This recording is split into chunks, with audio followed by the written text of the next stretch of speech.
Astaghfirullah. Bismillahirrahmanirrahim. Assalamualaikum warahmatullahi wabarakatuh.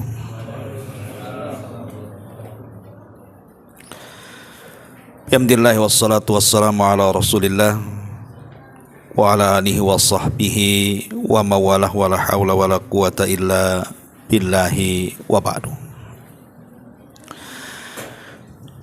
Kita lanjutkan kembali kajian kita, masih membahas tafsir singkat dari Juz Amma, dan kita sudah masuk pada surah Al-Mutaffifin ayat ke-7 dan seterusnya. A'udzubillahi minasyaitonirrajim. Bismillahirrahmanirrahim. Kalla inna kitabal fujjari lafi sijjin wa ma adraka mas sijjin kitabum marqum wailun yawma idzin lil mukadzibin alladzina yukadzibuna biyaumiddin wa ma yukadzibu bihi illa kullu mu'tadin athim. Kalla inna kitabal fujjari lafi sijjin. Janganlah sekali-kali begitu. Artinya bicara soal kecurangan dalam berniaga. Sesungguhnya catatan orang-orang yang durhaka itu benar-benar tersimpan dalam sijin. Wa ma adraka mas sijin, tahukah engkau apa itu sijin? Kitabum marqum, kitab yang berisi seluruh catatan amal. Wailun lil mukadzibin, wailun yawma idzin lil mukadzibin, celakalah pada hari itu bagi para pendusta. Alladzina yukadzibuna biyaumiddin, yaitu orang-orang yang mendustakan hari pembalasan. Wa ma yukadzibu bihi illa kullu mu'tadin athim, tidak ada yang mendustakannya tentang hari pembalasan itu kecuali setiap orang yang melampaui batas lagi sangat berdosa. Ma'asyiral muslimin wal muslimat rahimani wa rahimakumullah. Sebelum kita menjelaskan ayat per ayat dari surah Al-Mutaffifin ini, ayat ini menjelaskan tentang para pendusta akan hari kiamat, dan khitabnya secara khusus kepada orang-orang musyrik Arab, orang-orang kafir di zaman Nabi, tetapi juga khitabnya bagi kita, karena ibrah Quran itu bukan khususnya ayat itu turun kepada siapa, tetapi umumnya lafaz mencakup kita semua. Ma'asyiral muslimin wal muslimat rahimani wa rahimakumullah. Kenapa orang-orang musyrik Arab di zaman itu mereka mengingkari bahwa tidak ada balasan setelah kematian? Yang pertama, disebutkan para ulama, karena beriman dengan hari akhir atau hari pembalasan itu bagi mereka itu sama saja mereka akan mendapatkan kehancuran kelak pada hari kiamat, karena kebiasaan mereka yang tidak bisa meninggalkan maksiat kepada Allah Azza wa Jalla, dan setiap maksiat itu pasti ada balasannya. Jadi mereka menganggap kalau ada pembalasan, binasalah kami kalau begitu. Yang kedua, setiap nikmat yang Allah Subhanahu wa taala berikan kepada mereka di dunia akan dihisab pada hari kiamat. Baik itu berupa harta, baik itu berupa umur, waktu, dan begitu seterusnya. Dan itu mereka tidak mau seperti itu. Jadi mereka ingin hidup senang-senang tanpa ada hisab. Makanya dengan sebab itu mereka tidak mau beriman dengan hari akhir. Kemudian yang ketiga, karena kalau ada balasan pada hari kiamat itu sama dengan membuka aib mereka.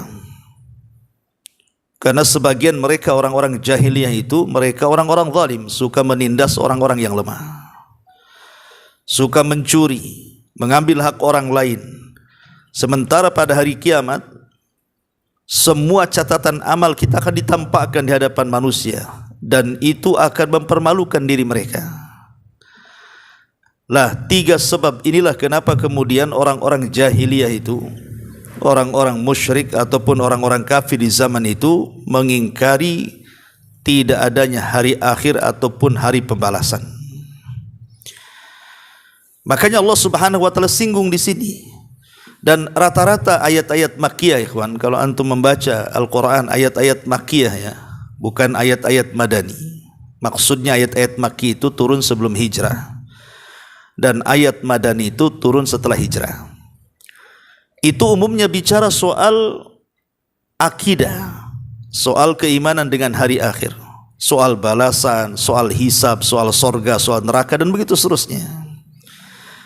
Karena memang pada Mekah itu Nabi SAW dihadapkan dengan orang-orang kafir musyrik yang mereka mengingkari adanya hari kebangkitan.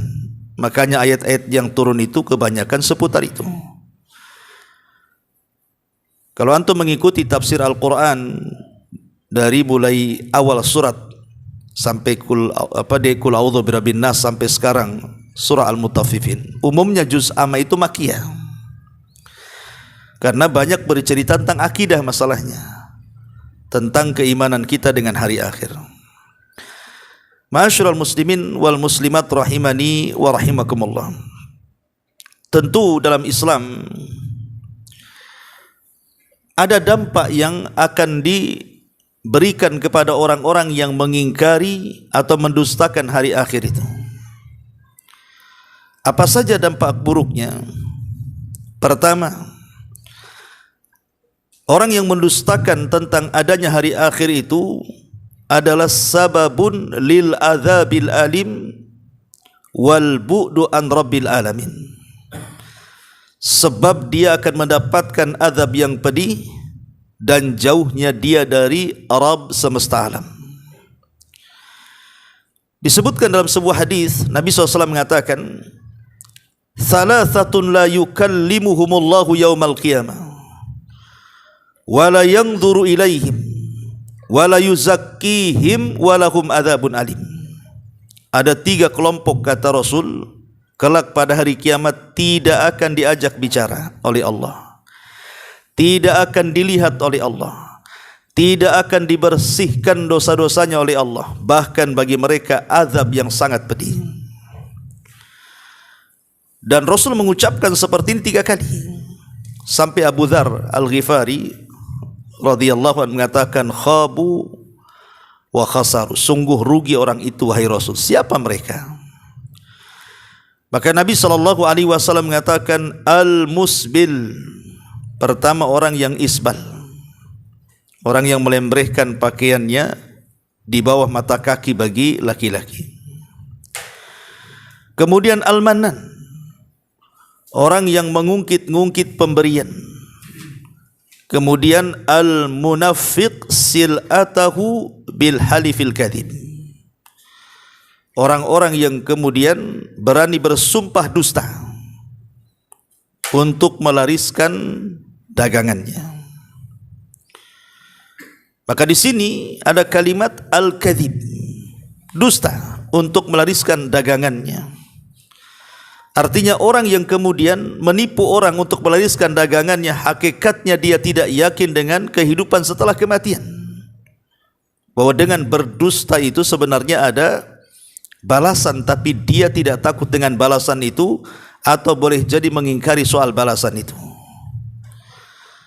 Ini yang pertama. Kemudian yang kedua, al-kadhibus sababun lidukhulin nar, bahwa dusta ataupun mengingkari adanya hari akhir itu adalah sebab Allah akan memasukkan dia ke dalam neraka. Kata Nabi SAW, ahlul jannati thalathatun, penduduk sorga itu ada 3 kelompok. Kemudian Nabi SAW mengatakan, begitu juga ahlun nar, juga ada 3 kelompok. Ketika Nabi SAW menyebutkan ahlun nar, salah satunya Rasul mengatakan al-kadhibu, dia berdusta atau mendustakan hari akhir. Ini juga menunjukkan bahwa orang yang mendustakan hari akhir itu sebab dia akan dimasukkan ke dalam neraka. Kemudian yang ketiga disebutkan para ulama, al-kadhibu sababun li hirmani sahibihi an yadkhulal jannah ma'a dakhilin. Bahwa dusta itu sebab haramnya dia akan masuk ke dalam sorga bersama orang-orang yang masuk ke dalam sorga. Kata Nabi SAW, thalathatun la yadkhulunal jannah, 3 manusia tidak akan masuk ke dalam sorga. Kemudian Rasul mengatakan, asy-syaikhu zani, orang tua yang berzina, wal imamul kadzdzab, dan imam yang berdusta, wal ail al marhu, orang miskin kemudian dia sombong. Di sini ada kalimat al-imamul kadzdzab, ada kalimat kadzdzab, pendusta di sini. Dan dusta di sini ya umum, mendustakan apa saja. Hakikatnya orang-orang yang melakukan dusta ataupun melakukan kezaliman dengan cara berdusta, dia tidak yakin bahwa dustanya itu akan ada balasan di akhirat. Makanya inilah kemudian Nabi SAW sampai menyebutkan 3 bahaya dalam hadis-hadis ini soal dusta. Artinya kalau dusta sesama kita saja sudah sedemikian rupa gini ya siksa dan azabnya, macam mana kalau dia berdusta atas nama Allah dengan cara mengingkari tidak adanya hari pembalasan setelah kematian? Tentu lebih besar lagi dosa orang yang berdusta ini. Ma'asyiral muslimin yang dimuliakan Allah Azza wa Jalla, baik, kita akan masuk kepada ayat yang kita baca di sini. Di sini Allah Subhanahu wa taala mengatakan, kalla inna kitabal fujjari lafi sijjin. Sesungguhnya Alkitab, kitab di sini ada yang mengartikan arwah. Maksudnya ruh-ruhnya orang-orang kafir. Ruh-ruhnya orang-orang yang kufur kepada Allah Azza wa Jalla ataupun orang-orang fajir, lafi sijjin, berada di sijjin. Kita akan bahas di sini kalimat al-fujur. Apa itu fujur dalam Quran itu? Sebagian para ulama tafsir tentunya ketika memaknai makna fujur ataupun fajir, dikatakan oleh para ulama tafsir di antaranya Al-Imam Al-Munawi rahimahullahu taala. Beliau mengatakan arti fujur adalah al-khuruj an ta'atillah. Dia keluar dari ketaatan kepada Allah Subhanahu wa taala. Maka setiap orang yang keluar dari ketaatan dalam bahasa Arab disebut fajir ataupun fujur. Ada juga yang mengatakan maksudnya fujur adalah al-imbi'atsu fil ma'asi wat tawassu fiha. Orang yang tenggelam dalam kemaksiatan dan dia melebarkan kemaksiatannya kemana-mana. Jadi orang yang banyak sekali macam-macam maksiat dia lakukan, itulah orang fajir namanya. Ada juga yang mengatakan fajir di sini atau fujur adalah mailun anil haqqi ilal batil. Seseorang berpaling dari kebenaran dan memilih kebatilan. Tapi ada juga yang mengatakan fajir ini terkadang diartikan kafir. Kafir dengan fajir itu sama sebenarnya, satu makna. Itulah di antara makna fajir. Lah orang-orang fajir di sini disebutkan di sini kalla inna kitabal fujjar. Sesungguhnya kitab al-fujjar maksudnya arwahnya orang-orang fajir, orang-orang jahat itu, orang ahli maksiat. Lafi sijin, berada di sijin. Apa itu sijin? Disebutkan oleh para ulama ketika bicara soal apa itu sijin. Jadi sijin itu adalah tempat yang paling dasar yang ada di perut bumi. Dia di bawah 7 lapis lagi. Kan bumi itu kan ada 7 lapis tuh. Lah sijin itu masih di bawahnya lagi. Dan itulah arwahnya orang-orang kafir pada hari kiamat, maka mereka akan disimpan di situ. Sementara arwahnya orang-orang yang beriman akan disimpan di Illiyin, di tempat yang paling tinggi. Adapun Illiyin sendiri, tempat yang paling tinggi, yang paling mulia itu yashhaduhul malaika. Malaikat menyaksikannya. Tetapi arwahnya orang-orang kafir yang ada di sijin itu yashhaduhu syayatin, yang menyaksikan adalah setan-setan, karena di situ tempat arwahnya setan. Jadi ada yang mengatakan ruh-ruhnya orang-orang fajir itu mereka akan ditempatkan di tempat-tempat setan di sijin. Dari sini ada faedah bahwa syayatinul insi wal jin, setan manusia dan jin itu ada alaqah, ada kerjasama. Terkadang di dunia ini antara setan dari kalangan manusia dan setan dari kalangan jin itu ada kerjasama. Contohnya umpamanya dunia perdukunan. Allah Subhanahu wa taala mengatakan dalam surah Jin, wa innahu kana rijalun minal insi ya'udzuna birijalin minal jinni fazaduhum rahaqa. Ada sebagian orang itu dari kalangan manusia, mereka meminta perlindungan kepada sebagian dari kalangan jin. Akhirnya jin-jin itu menambah kekufuran kepada manusia. Jadi ada orang-orang itu yang bekerja sama dengan mereka, seperti kalangan para dukun, bomo dan yang semacamnya, ataupun mengikuti tingkah laku mereka. Dan setiap maksiat itu adalah was-was daripada syaitan.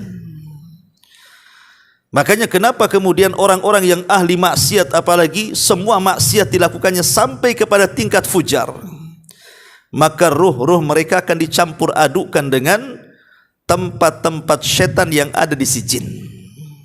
Makanya di sini Allah mengatakan kalla inna kitabal fujari lafi sijin. Ingatlah sesungguhnya ruh-ruhnya orang fajir, orang jahat itu akan diletakkan di sijin. Atau boleh jadi yang dimaksud kitab di sini catatan keburukan, seperti hadis Bara ibn Azib radhiyallahu anhu.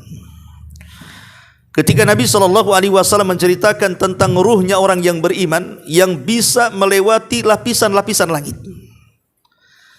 sampai ruhnya orang yang beriman berjumpa dengan Allah Azza wa Jalla, maka Allah Subhanahu wa taala katakan, kembalikan ruhnya ke dalam jasadnya, tapi angkatlah catatannya ke Illiyin, kata Allah. Tetapi orang-orang kafir, maka mereka jangan lagi berjumpa dengan Allah Azza wa Jalla, pintu-pintu langit saja tidak dibuka. Sampai-sampai dijelaskan di dalam Al-Quran itu la tufattahu lahum abwabus sama wa la yadkhulunal jannata hatta yalijal jamalu fi sammil khiyat. Jadi pintu-pintu langit itu tidak akan dibukakan kepada mereka, dan mereka tidak akan dimasukkan ke dalam sorga sampai ada cerita unta masuk ke liang jarum, kata Allah. Lalu dengan ruh itu bagaimana caranya? Allah katakan lemparkan ruh itu, kemudian letakkan catatannya di sijin. Akhirnya ruh itu dilempar, akhirnya masuk ke dalam jasad yang ada di kuburan, maka dia merasa remek badannya, seolah-olah jatuh dari ketinggian. Adapun catatannya, seluruh lapisan bumi menolaknya. Bumi yang pertama menolaknya, bumi yang kedua menolaknya, sampai ke lapisan yang ketujuh menolaknya. Akhirnya catatan itu disimpan di tempat yang disebut dengan sijin, di bawah 7 lapis bumi lagi. Itulah sijin. Ya. Ma'asyiral muslimin wal muslimat rahimani wa rahimakumullah. Kemudian Allah Subhanahu wa taala mengatakan kalla inna kitabal fujjar lafi sijin. Tentu kenapa orang itu bisa menjadi jahat, ikhwan? banyak melakukan kemaksiatan kepada Allah Azza wa Jalla. Tentu ada sebabnya kan. Lah di antara sebab orang itu menjadi jahat kemudian menjadi ahli maksiat itu pertama karena dhaful iman, boleh jadi karena lemahnya iman tuh. Makanya definisi iman itu dia bertambah dengan ketaatan, berkurang dengan kemaksiatan. Jadi salah satu orang itu jadi jahat dan ahli maksiat itu boleh jadi karena lemahnya iman, sehingga dia banyak melakukan maksiat. Atau yang kedua karena intisyarul fisqi fil mujtama, banyaknya kefasikan di tengah-tengah masyarakat. Ketika ada orang baik satu berkumpul dengan banyak orang fasik, pasti orang baik ini lama-lama jadi fasik. Karena namanya teman itu akan menarik kan. Jangan itu saya punya cerita, ada seseorang pegawai di pemerintahan itu. Dia mengatakan, Ustadz, pada awalnya saya masuk ke lembaga itu saya ingin merubah katanya. Tapi setelah saya masuk saya dimusuhi orang satu kantor katanya. Kenapa? Karena tidak ikut prosedur mereka katanya. Akhirnya dalam hati saya ini keluar hilang pekerjaan, tetap di situ harus ikut dengan gaya mereka yang bermaksiat kepada Allah Azza wa Jalla. Itu satu kantor, gimana satu kampung coba. Ya. Kemudian yang ketiga terkadang ghiyabu faridatil amri bil ma'ruf wan nahyi 'anil munkar. Hilangnya orang yang mencegah kemungkaran. Boleh jadi mungkin mengajak manusia kepada kebaikan itu mudah ya kan. Tapi kalau mencegah kemungkaran ini agak berat biasanya. Kalau orang ngajak sholat mungkin agak enak gitu ya. Enggak tersinggung orang. Coba kalau seandainya ada orang yang melakukan bid'ah antum cegah. Enggak marah dia. Ya. Atau ada orang yang sedang minum khamr, antum ambil botolnya, jangan, mungkin antum dipukul sama botolnya tuh. Ya. Jadi mencegah kemungkaran itu memang berat gitu ya. Lain kalau hanya mengajak kebaikan saja. Tapi justru ketika kemungkaran tidak dicegat, boleh jadi itu pula yang menjadikan akhirnya banyak orang yang melakukan kejahatan dan maksiat di mana-mana. Atau boleh jadi yang keempat tasahul bil ma'asi. Orang itu memudah-mudahkan dengan maksiat. Ini kan dosa kecil saja, belum dosa besar katanya. Saya kan baru satu kali, belum dua kali. Saya kan baru coba-coba katanya, belum kayak si Anu udah kecanduan tuh. Orang kalau kemudian meremehkan maksiat, baik yang besar ataupun yang kecil, maka lama-lama kemudian namanya maksiat itu kan ada kelezatan di dalamnya, ikhwan. Pasti orang yang pernah maksiat pertama, kalau dia tidak cepat bertobat akan masuk ke maksiat yang kedua, dan begitu seterusnya. Maksiat ini ada turunannya, ya. Dan banyak lagi sebab-sebab orang itu terjatuh kepada fujur tadi. Taib, di sini Allah Subhanahu wa taala mengatakan kalla inna kitabal fujjari lafi sijin wa ma adraka ma sijin. Tahukah kamu apa itu sijin? Sebenarnya sijin itu dalam bahasa kitanya, dalam bahasa Indonesianya adalah penjara. Si fulan ada di sijin, maksudnya si fulan ada di penjara. Dan penjara zaman dulu itu rata-rata di bawah tanah. Penjara di zaman dulu kan di bawah tanah biasanya. Nanti kemudian dikasih kerangkeng gitu kan. Zaman sekarang iya di atas tanah. Sehingga istilah sijin itu ya di bawah tanah maksudnya gitu ya. Istilah penjara itu. Jadi ruh-ruhnya orang-orang kafir itu akan terpenjara di bawah tanah, dan juga ruhnya orang-orang fajir, orang-orang fasik, ahli maksiat juga akan diletakkan di situ. Kemudian Allah mengatakan kitabum marqum. Kitabum marqum, kitab yang berisi catatan amal. Jadi semua manusia baik melakukan kebaikan, baik melakukan kejahatan, semua ada catatannya. Karena ada malaikat-malaikat itu yang ditugaskan oleh Allah memang untuk mencatat. Salah satunya Raqib dan Atid. Itu mencatat segalanya, walaupun ada khilaf para ulama kan. Karena ucapan manusia itu kan terbagi empatnya. Ada yang sifatnya pahala semua, 100%. Ada yang sifatnya dosa semua, 100%. Ada yang sifatnya campur aduk, ada pahala dan dosa. Ada sifatnya tidak berpahala, ya tidak berdosa juga. Itulah ucapan manusia, tidak lepas dari 4 perkara ini. Yang pertama, berpahala semua. Mungkin ucapannya itu dalam bentuk zikir, baca Quran, mengajak manusia kepada kebaikan. dan tidak mengeluarkan kata-kata kecuali yang santun dan begitu seterusnya, maka ini 100% kebaikannya.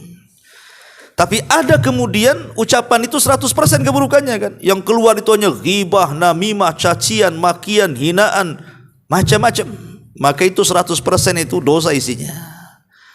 Tapi ada ucapan itu dia banding dia. Ya kadang-kadang dia mengucapkan yang baik di satu majelis itu, ya kadang-kadang pula dia menggibah orang. Kadang-kadang menasihati orang, satu sisi rupanya dalam dibalik nasihat itu sedang membongkar aib orang.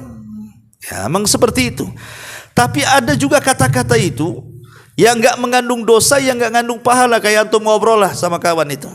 Tapi ini pun menghabiskan waktu masalahnya. Kadang kalau ngobrol lama-lama ini, kadang-kadang lupa sholat, lupa macam-macam tuh. Lah kata ulama, 3-4 macam kata-kata ini semua akan dicatat malaikat.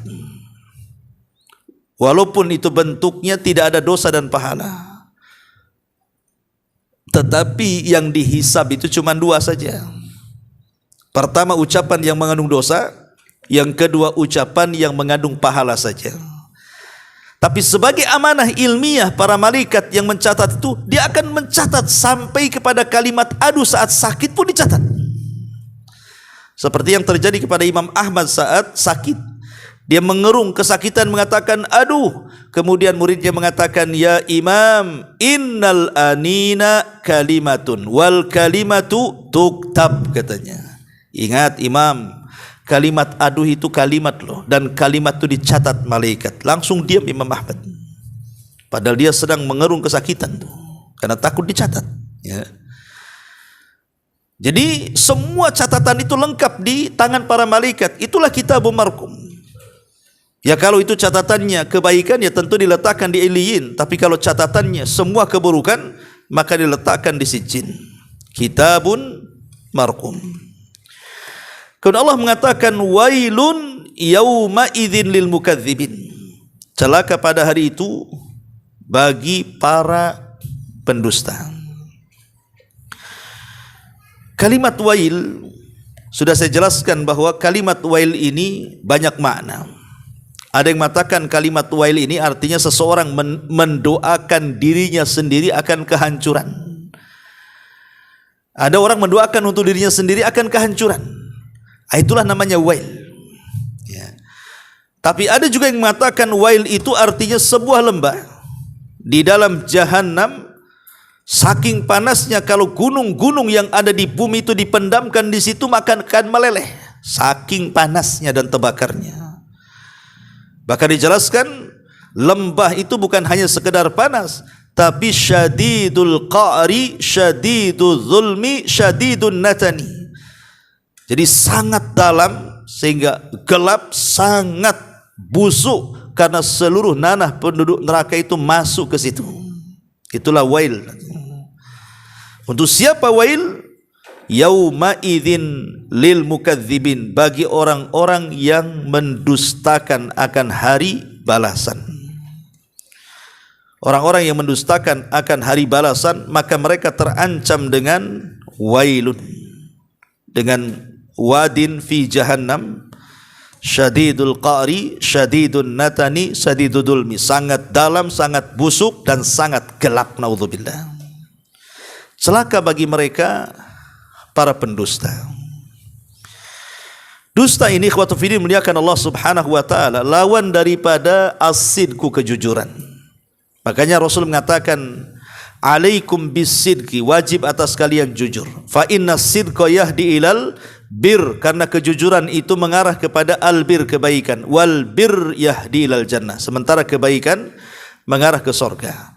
Tapi Rasul mengatakan iyakum wal kadzib, hati-hati kalian jangan berdusta. Fa innal kadziba yahdi ilal fujur. Nah, di sini ada kalimat fujur. Karena dusta itu mengarah kepada kefajiran, kejahatan, kemaksiatan, kefasikan. Wal fujur yahdi ilan nar, dan fujur itu akan mengarahkan kita ke dalam neraka. Jangan lagi cerita dusta kepada hari akhir yang sudah saya jelaskan akibat-akibatnya tadi. Kalau seandainya seseorang suka berdusta di dunia saja, itu banyak sekali madaratnya. Di antaranya Disebutkan oleh para ulama yang orang berdusta itu biasanya in'idamur rahati wal amni. Hilangnya perasaan tenang, hilangnya perasaan aman. Karena orang berdusta takut ketahuan masalahnya, enggak tenang hidupnya tuh. Kemudian yang kedua, al-kadzibu yumridul qalba. Dusta itu bisa membuat penyakit dalam hati. Makanya Allah Subhanahu wa taala ketika menyebutkan akhlaknya orang-orang munafik, yukhadi'una Allah walladzina amanu wa ma yakhda'una illa anfusahum wa ma yash'urun fi qulubihim maradun. Dalam hati orang-orang munafik itu ada penyakit. Karena orang munafik itu ahli dusta. Lisannya berbeda dengan hatinya. Kemudian yang ketiga, al-kadzib yungkisur rizqa wa yamhaqul barakah. Bisa mengurangi rizki dan menghapus keberkahannya. Sebagaimana Rasul mengatakan, birrul walidaini yazidu fil umri wal kadzibu yungkisur rizqa. Berbuat baik kepada kedua orang tua bisa menambah umur, tetapi dusta itu bisa mengurangi rizki. Walaupun zahirnya bertambah, seperti orang yang curang dalam berniaga itu, zahirnya kan bertambah itu dengan kecurangannya, tetapi dihilangkan berkahnya. Naudzubillah. Kemudian yang keempat, al-kadzibu sababun libtida'il malaikati wa hirmani barakatihim. Bahwa dusta itu menyebabkan jauhnya dia dari para malaikat dan hilangnya berkah para malaikat kepada mereka. Sebagaimana hadis yang masyhur, Rasul mengatakan, idza kadzabal abdu taba'adal malaku anhu milan. Kata dia, min natani ma ja'abi. Apabila seorang hamba berdusta, maka malaikat akan menjauh darinya 1 mil karena tercium bau busuk dari kedustaannya. Tapi tentu kebusukan ini hanya dicium oleh para malaikat. Kalau setiap orang yang dusta mengeluarkan bau busuk dan kita bisa menciumnya, mungkin kita bau semua, ikhwan. Nah, kita ini juga kadang-kadang berdusta kan begitu. Tapi Allah Subhanahu wa taala menutup aib kita ini dengan cara apa? Tidak ada bau dalam maksiat. Kalau ada bau dalam maksiat itu tidak ada antum mau duduk dengan saya. Begitu juga saya tidak mau duduk juga dengan antum. Ya. Kemudian yang nomor 6, al-kadzibu sababun lihirmani min nikmatil hidayah. Dan yang bahaya, dusta itu bisa menyebabkan orang diharamkan dari nikmat hidayah. Innallaha la yahdi man huwa musrifun kadzab, kata Allah. Allah tidak akan berikan hidayah kepada orang yang melampau lagi pendusta. Dan bahaya kalau tidak dapat hidayah, sementara nikmat yang paling besar itu hidayah. Kemudian al-kadzibu sababun litardi min rahmatillah. Bahwa dusta itu menyebabkan diusirnya dia dari rahmat Allah Subhanahu wa taala, sebagaimana disebutkan dalam surah Al-Imran ayat 61. Kemudian juga al-kadzibu yahdi ilal fujur wa sahibuhu muta'awwadu binnar. Bahwa dusta itu akan mengantarkan kepada al-fujur, orang jahat, kejahatan, dan pelakunya akan terancam dengan neraka. Ma'asyiral muslimin yang dimuliakan Allah Subhanahu wa taala. Ini di dunia ya, bicara soal umumnya dusta. Kalau umumnya dusta saja terancam dengan 8 perkara ini, macam mana orang yang mendustakan hari kebangkitan? Bahwa tidak ada hari kebangkitan, tidak ada hari balasan, tidak ada sorga, tidak ada neraka. Lebih kejam lagi dustanya dan lebih besar lagi kemudian balasannya. Makanya lihat ketika Nabi SAW bicara tentang azab kubur, ketika Nabi SAW diperlihatkan ada orang yang dimasukkan celurit di mulutnya, kemudian dirobek sampai tengkuknya. Kemudian ketika celurit itu diarahkan ke sebelah kirinya, hendak merobek sampai tengkuknya, di sini sudah sembuh lagi. Asih begitu saja dibolak-balik itu. Saya bayangkan sampai Rasul mengatakan kepada Jibril, "Mahadhan? Siksa apa orang ini kok kayak gini sekali?" Maka kemudian Jibril alaihi salam atau malaikat yang lain menjelaskan kepada Nabi sallallahu alaihi wasallam, orang itu kenapa disiksa seperti itu? Karena fakadzabun yuhadditsu bil kadzbati. Karena orang itu pendusta, suka berdusta hatta tablughul afaq, dustanya itu sampai melambung ke langit katanya. Dusta sampai melambung ke langit itu seperti apa? Kalau di zaman dulu mungkin susah mencontohkan dusta sampai melambung ke langit itu. Artinya dustanya kemana-mana. Ya. Tapi hari ini kita bisa pahami hadis ini dengan sangat mudah, dengan contoh yang sangat mudah sekali. Ketika orang kemudian menulis sesuatu di internet, tulisan hoax umpamanya, dusta, copy paste, itu sudah tersebar kemana-mana tuh. Kalau orang dulu berdusta itu satu desa lama menyebarnya kan, karena dari mulut ke mulut, dari telinga ke telinga. Tapi sekarang tidak perlu dari mulut ke mulut, cukup antum isi pulsa saja. Itu sudah satu dunia tahu kedustaan antum. Itulah dusta sampai melambung ke langit itu. Ya. Lah kalau dusta-dusta seperti ini, lihat siksaannya luar biasa di dunia, di akhirat, dalam kubur. Macam mana orang yang mendustakan hari kemudian? Makanya Allah mengatakan, wailun yauma idzin lil mukadzibin. Celaka, wail pada hari itu bagi orang-orang para pendusta. Kemudian Allah mengatakan alladzina yukadzibuna biyaumiddin, yaitu orang-orang yang mendustakan hari pembalasan, hari akhir. Dan umumnya yang suka mengingkari hari pembalasan itu, kalau dulu ya zaman Nabi ya orang-orang jahiliyah, orang-orang musyrik Arab kan itu. Kalau zaman sekarang yang mungkin orang-orang ateis, ya, orang-orang yang tidak percaya dengan Tuhan, Tuhan aja nggak percaya, apalagi hari setelah kematian makin nggak percaya lagi. Tuhannya aja nggak percaya kan gitu. Orang-orang ateis, orang-orang orientalis dan begitu seterusnya, mereka tidak yakin dengan itu. Makanya kemudian Allah mengatakan, wa may yukadzibu bihi illa kullu mu'tadin atsim. Tidak ada yang mendustakan hari kemudian itu kecuali setiap orang yang mu'tad, melampaui batas, atsim, orang yang banyak melakukan dosa. Jadi mu'tad itu orang yang melampaui batas, melampaui batas-batas syariat, ataupun atsim, banyak melakukan dosa. Karena orang banyak melakukan dosa itu takut kalau seandainya dia akan dihisab, makanya diingkari, tidak ada kehidupan setelah kematian itu. Kemudian Allah Subhanahu wa taala memberikan alasan kenapa orang-orang musyrik Arab itu mengingkari. Karena idza tutla alaihi ayatuna qala asatirul awwalin. Apabila dibacakan kepada mereka ayat-ayat kami, mereka pun berkata itu dongeng-dongengannya orang terdahulu katanya. Itu dongengannya orang terdahulu. Ya. Ma'asyiral muslimin yang dimuliakan Allah Subhanahu wa taala. Dahulu di zaman Nabi sallallahu alaihi wasallam ada orang musyrik. Orang musyrik ini merasa cerdas gitu ya, karena suka ya sudah melanglang buana, bahasa kitanya sudah jauh mainnya ke sana kemari. Dan selalu mendengar kisah-kisah di beberapa tempat tentang kisah-kisah fiktif.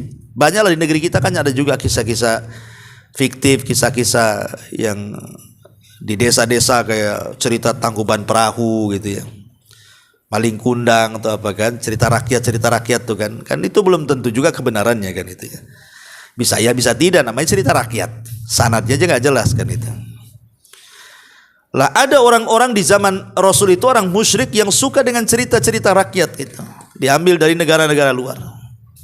Ya. Kemudian dia mengatakan bahwa apa yang dikisahkan Muhammad itu tidak lebih hebat dibandingkan yang aku kisahkan katanya. Kemudian dia bacakan kisah-kisah itu. Makanya turun ayat idza tutsla alaihim ayatuna qalu asatirul awwalin. Apabila dibacakan ayat-ayat Al-Qur'an disangkanya itu adalah dongengan-dongengan Muhammad dari umat-umat terdahulu katanya.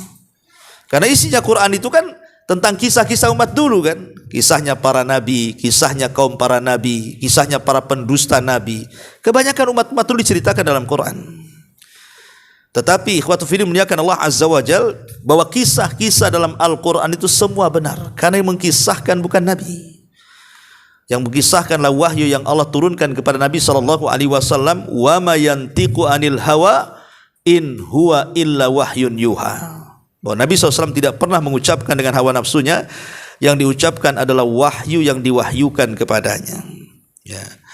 Ma'asyiral muslimin yang dimuliakan Allah Azza wa Jalla, ini di antara tafsir singkat dari surah Al-Mutaffifin ayat ke-7 sampai ke-10.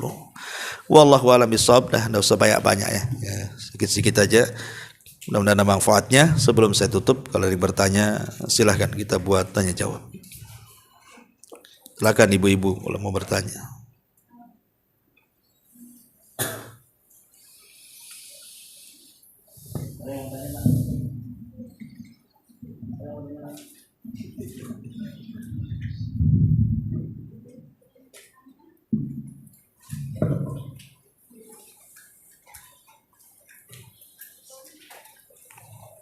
Ada tak dusta yang dibolehkan?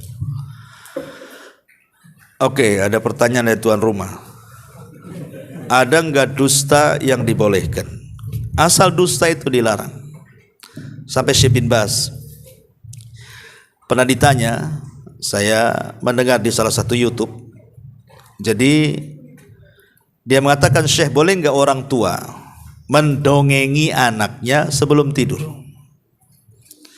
Dengan kisah-kisah yang sebenarnya tidak ada kisah-kisah itu, tapi isinya bagus untuk mendidik. Pokoknya kalau zaman kita ini mungkin kisah kera dan apa itu, kancil dan kera gitu ya, dengan kura-kura apa gitu kan, zaman dulu kan begitu kan. Memang kan di dalamnya kan ada kadang-kadang pelajaran tentang bahaya dusta, bahaya malas, bahaya bakhil, macam-macam lah. Tetapi kan dirangkai seolah-olah sebuah cerita, padahal cerita itu tidak ada. Ya tidak mungkin juga kera ngobrol dengan kancil, kenyataannya kan. Coba dikurung kera sama kancil, ngobrol nggak tuh? Itu kan kisah-kisah fiktif kan. Jadi Syekh ditanya, boleh nggak kita seorang orang tua itu mengkisahkan kisah fiktif kepada anak untuk memberikan pembelajaran? Apa kata Syekh? Dia mengatakan sebaiknya ditinggalkan. Karena banyak kisah-kisah yang lebih baik dibandingkan itu. Kisah para nabi, kisah para sahabat, kisah para ulama. Ngapain kisah-kisah seperti itu? Akhirnya yang di otak anaknya itu ya taunya ya kura-kura saja akhirnya kan. Tidak kenal dia Imam Syafi'i, Imam Ahmad, Imam Abu Hanifah, Imam-imam para sahabat, tidak kenal dia. Sampai ada seorang saya bercerita, dia mengajar di satu kelas itu, di anak SMA. Ditanya, siapa di antara kalian yang tahu Abu Bakar? Salah satu santrinya mengatakan, saya. Siapa? Mungkin dia Nabi katanya. Saking jahilnya dah tahu Abu Bakar. Ya. Lah jadi sebaiknya asal dusta itu tak boleh. Walaupun ada kebaikannya. Tetapi apakah semua dusta itu dilarang? Tidak. Ada dusta yang dibolehkan. Satu, dusta yang dibolehkan itu kalau dalam rangka menjaga darah kaum muslimin. Ada orang Islam mau dibunuh sama orang kafir.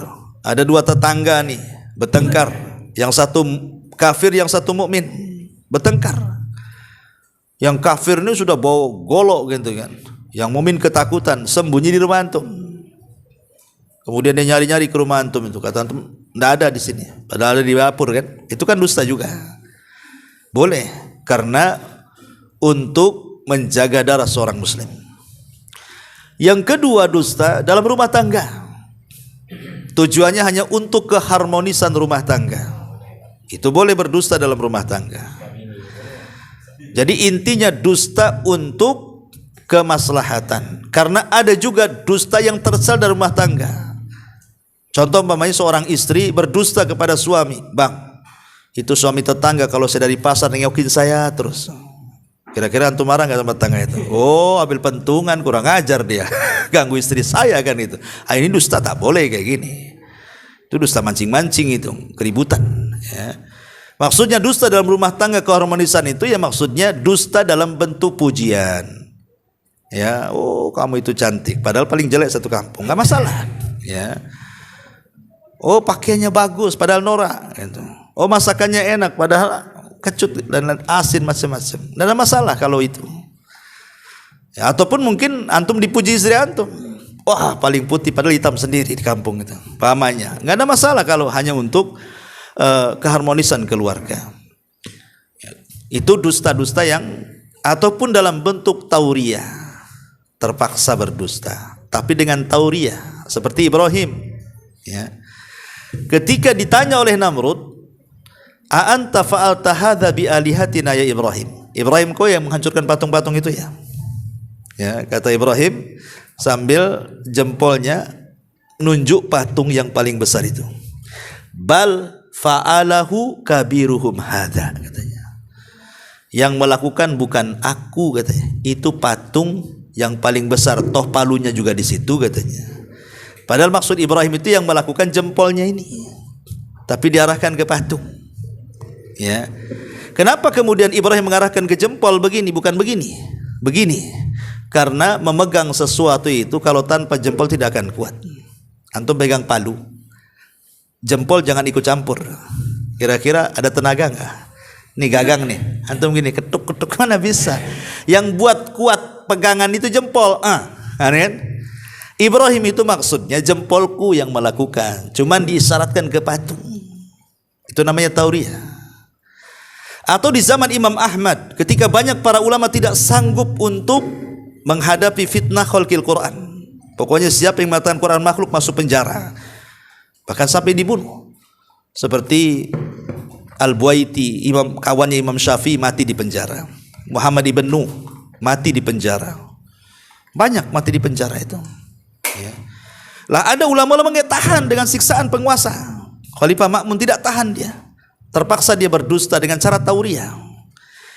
Dia mengatakan Suhuf, Taurat, Injil, Zabur, Quran makhluk. Maksudnya makhluk tangannya, gitu maksudnya. Bukan ke kitab-kitab itu. Itu namanya tauriyah namanya. Ya. Lah kalau berdusta berarti enggak ada masalah. Karena memang kondisinya juga memang diperlukan untuk berdusta kan begitu. Tapi dengan cara tauriyah. Jadi tidak semua dusta itu dilarang. Ada juga dusta-dusta yang dibolehkan. Itu disebutkan Imam Nawawi dalam kitab Riyadhus Shalihin. Ya, wallahu a'lam.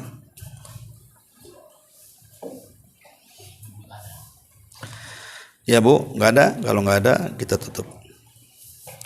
Subhanakallahumma bihamdika asyhadu an la ilaha illa anta astaghfiruka wa atubu ilaik. Allahu taala alam. Assalamualaikum warahmatullahi wabarakatuh.